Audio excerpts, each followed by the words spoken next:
cái những anh ngồi đó là nhiều con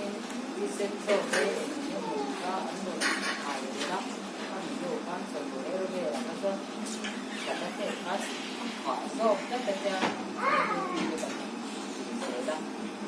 con chọn nó được cái anh xia để về mấy á xong là sẽ ăn nhiều rồi xí rồi con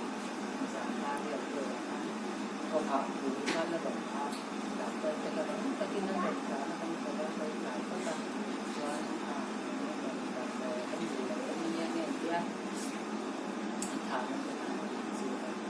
rồi cái con ắt phải nhớ thì biết rồi có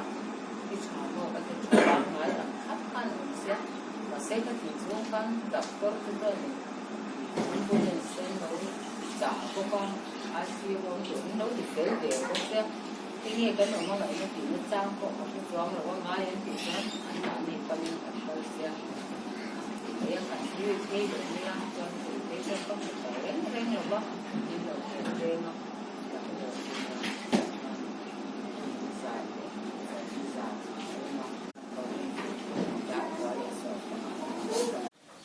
TV rồi chỗ như là cho cái thiên những nó quay cho in tập takin thì do con món ăn lúc đó mình cần phải thả làm cái khác thì như trong trai sạch na như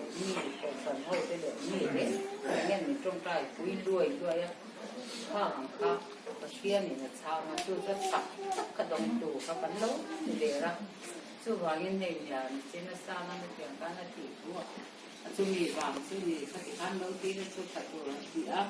khi lần hẳn sấy rồi con các cái cái ngoài phải thì nhẹ rồi cái cần chỉ đúng mất dễ lắm kiểu tôi lên rồi nhà mình xin này để có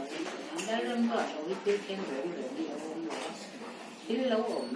khi ông tuổi đấy hay lâu gì á chú vàng cần hay khi mà cùng sống đi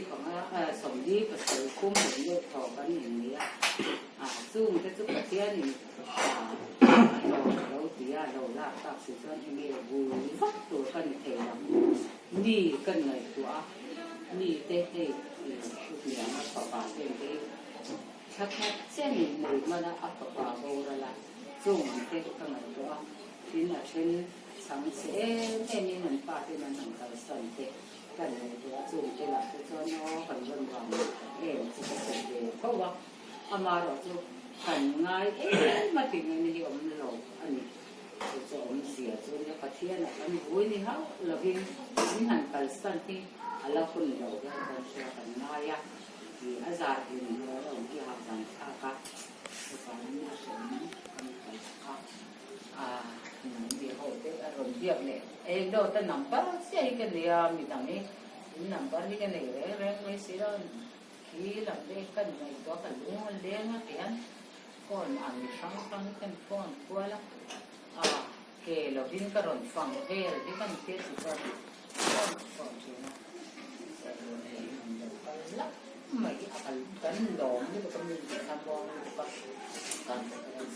có ông John thì cũng sống đi và xảy xuống cái gì á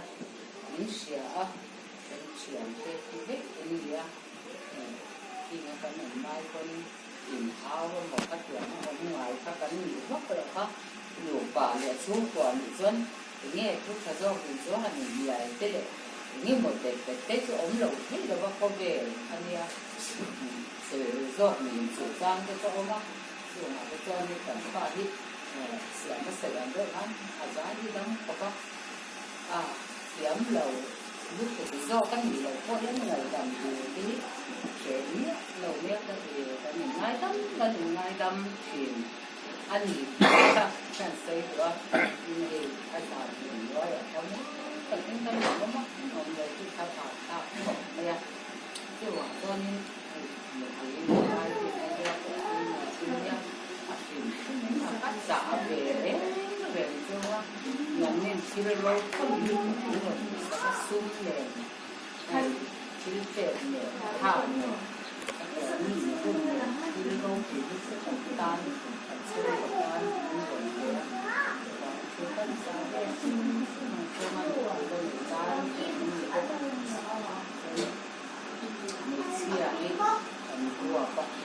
so ba ni ni ko ko ri to no ta ma ni ma ngai lau ka ti lau ni ta ma ni a lu le pa so ba ni ni ko ke ni ko ko ke ma ngai na di ke ai na sa yan lau sun som lau kan sa em ni so ba ni na he ka ni thao thao nó trồng khuyên trồng sống đi và trồng cái người xuống nhìn lắm mà có rồi thì mà bỏ đi xóa đi hành chuyện gì đi bé bé là bạn chuyện mình làm chuyện sân đi mình làm chuyện sân đi nhưng mà đi nó bảo mình cho ban đầu muốn tập thì các bé sẽ đi vào cho người ta mình chưa vào những xuống vừa rồi quên đâu thế cái gì đâu có chung hồ ăn lẩu nó phải giờ bắt cả lẩu nó ngậy lẩu đấy vì ống rén rén lẩu của anh đi từ không ai không người